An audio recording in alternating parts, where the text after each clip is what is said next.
So, Byron, what do you think, with all of these crazy distractions going on, we winnow it down to what the Sixers actually need right now if they hope to win in the Eastern Conference? Well, shooting is the biggest thing, but I'm looking at that petition. They had like 10,000 people sign that thing already trying to get her. Girl. It's unbelievable, you know. But let's get back to basketball. It's hard to feel bad for like international model and a rich rich family and all of that. But I feel bad for her. But shooting, I mean, shooting is the biggest issue for this team. The outside shooting. They had a couple of guys last year that was able to knock down shots on a consistent basis. Besides J.J. Redick, they let those two guys go. Now they have one main guy, and that's J.J. Everybody else is, you know, besides Butler, who can make a shot. We know that. But everybody else on this team right now is iffy when you talk about outside shooting. So the thing that got them to the point where they were last year was the ability to have those guys be able to spread the floor. Mm-hmm. And they were able to let Amin and other guys like Ben Simmons be able to just roam and do their thing because you had to respect that outside shooting. Sure.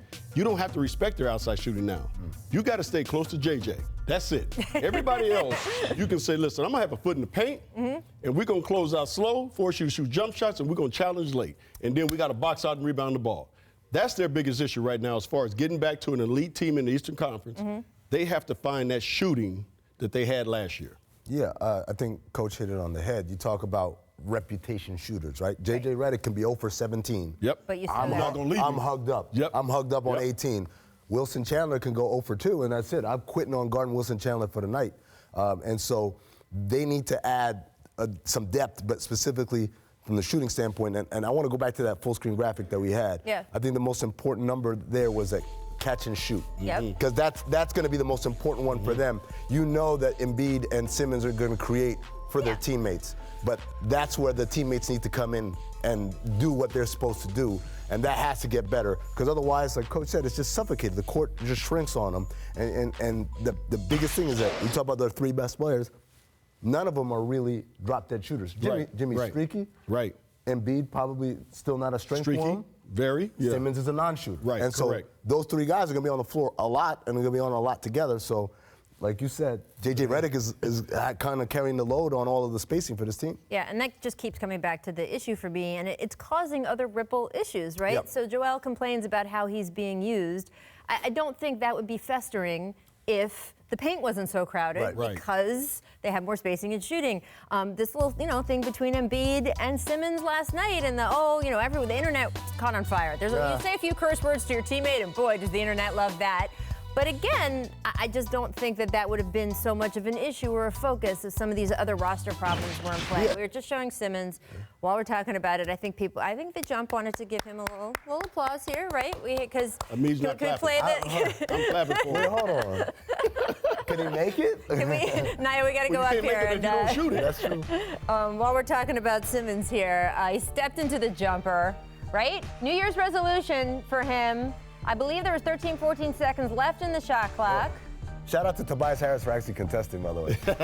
You didn't read the scouting report, obviously. He should have had hands down and been like, I know this will play as being sarcastic. I am not being sarcastic. You have to start doing this during a game. I know that his shot is not yet what he wants it to be. I know that in the first year, his rookie year was just sort of like basically like, hey, let me be comfortable doing the things that I'm comfortable with and get used to playing NBA basketball. And it worked. He won Rookie of the Year. But you got to start trying these in games. Yeah, Rachel, the funny thing is, a lot of fans, I don't think they understand this. They're like, oh, why don't you work on it? These guys do work on it. They do work. He's been working on it. He's probably making a lot in practice. I remember we had Shaq in Phoenix. I saw Shaq take 20 free throws and 20-footers and pull-ups. And you'd say, wait, who is this guy? Right. I saw Jaron Collins knock down threes like it was nothing in the middle of practice and scrimmage in 5-on-5s. But there is a last step of translating that practice court confidence onto the real deal, the main court. Well, and unless you start doing it. Well, you got to start doing it. And like Amin is talking about, he does that probably in practice 50 to 100 times every day. He probably comes before practice, takes 100 jump shots. After practice, takes 100 another jump shots. Now, as a coach, you're encouraging him during practice to take those shots as well. Right. And then, like you said, it has to translate to game. But when the lights come on, it's a different beast. Yeah. And that's for everybody. I mean, I was with Shaq in L.A. when he would hit 10 in a row free throws. Yeah. and then get in the game and hit 4 out of 10. And his form would be different. Right. His form in practice was perfect. He get in the game and he does that little. Right. But you guys are talking about two separate things. So that is like, hey, there's something about the game, and I either freeze up or something changes, and my form changes, and I revert to old habits, and whatever. What I'm talking about is if you were trying to build something, right? And yes, as you said, you do it in practice. You do these 100 shots in practice. You have to start trying in the game. If you can't just go from out of the bandbox, I've done it in practice, to now I'm perfect in the game. This has to happen. You have to take shots and miss them and be okay with it and keep taking shots, and then you will start making them. If I'm Coach Brown, this kid has to do this 5 to 7 times a game. Right. Even if you don't make them. Even I don't care if you don't make them. I want you to get comfortable in taking them, because then the confidence will start coming back when you start making a few of them. Yeah. You know, we know he can get to the basket. We know he can create for his teammates. We know he's a great facilitator. Those are things that you're already good at. Yeah. You want to be a next level player, you better start doing this on a day-to-day basis, taking those shots, because they'll start falling sooner or later for him. He made a 22-footer last month. He's too good of a player. There you go. They're both really low confidence shots, even when you look at the body language. One of them was up against the shot clock. Until the other one, you do it. he's got It's reps, right? It's